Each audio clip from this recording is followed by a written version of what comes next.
मैं 13 साल का था जब यह डरावना हादसा हुआ था और मैं एक अपार्टमेंट की 7वीं मंजिल पर रहता था। मैं स्कूल से अपने बड़े भाई के साथ घर लौट रहा था जो मुझसे 1 साल बड़ा था। जब हम बिल्डिंग पहुंचे तो हमने लिफ्ट लेने की कोशिश की, लेकिन वो काम नहीं कर रही थी। तो मेरे भाई ने कहा कि मैं सीढ़ियों से चला जाऊं। मैंने हां कर दी और वो मुझसे पहले ही 7वीं मंजिल तक पहुंच गया। जब मैं 4थी मंजिल पर पहुंचा तो मैंने नीचे किसी के हाई हील्स पहनकर चलने की आवाज सुनी। मुझे लगा कि ये मेरी पड़ोसन होगी जो 4थी मंजिल पर रहती है और मैं उसे नमस्ते कहना चाहता था। तो मैं उसके आने का इंतजार करने लगा, लेकिन मुझे सिर्फ हाई हील्स की आवाज और पास आती हुई सुनाई दी। इसलिए मैं बस ऊपर वापस चला गया। उस रात मैं सो गया क्योंकि अगली सुबह स्कूल जाना था। फिर मैं रात के बीच में उठा।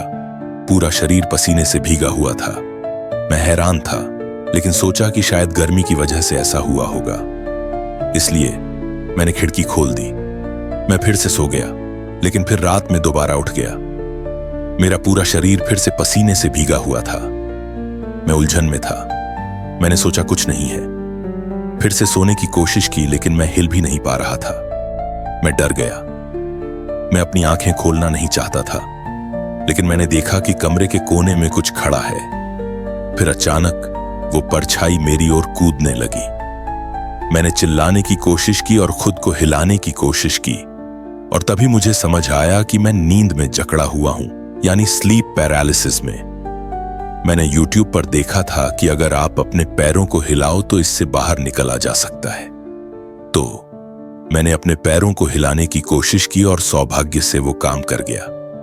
मैं बहुत डर गया था और भागकर अपने माता पिता के कमरे में गया और अपनी मां को उठाया। मैं रोने लगा, उन्हें बताया कि क्या हुआ था, और उन्होंने मेरे लिए दुआ की। और जब मैं अगली सुबह उठा तो मुझे चौंकाने वाली खबर मिली।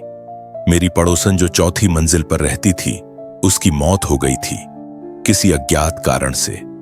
उसने लाल हाई हील्स और लाल ड्रेस पहन रखी थी। ऐसा लग रहा था जैसे वो किसी पार्टी में जा रही हो, और उसकी बिल्ली बाथरूम में मरी हुई मिली। मैं हैरान रह गया। उस रात मैं फिर से बीच रात में उठा और हिल नहीं पा रहा था, और मैंने अपनी आंखों के सामने कुछ चौंकाने वाला देखा। वो एक औरत थी लाल ड्रेस में, और साथ में एक बिल्ली थी। मुझे समझ आया कि वो मेरी वही पड़ोसन थी जो एक दिन पहले मरी थी, लेकिन उसका चेहरा बहुत पीला था और उसकी बिल्ली खून से सनी हुई थी। मैंने अपनी आंखें बंद कर लीं और प्रार्थना करने लगा।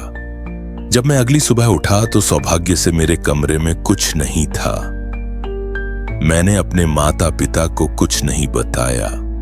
मुझे लगा कि मैं सिर्फ भ्रम देख रहा था, लेकिन मेरे मन में बहुत से सवाल थे। ये मेरे साथ ही क्यों हुआ? वो मेरे कमरे में क्यों आई?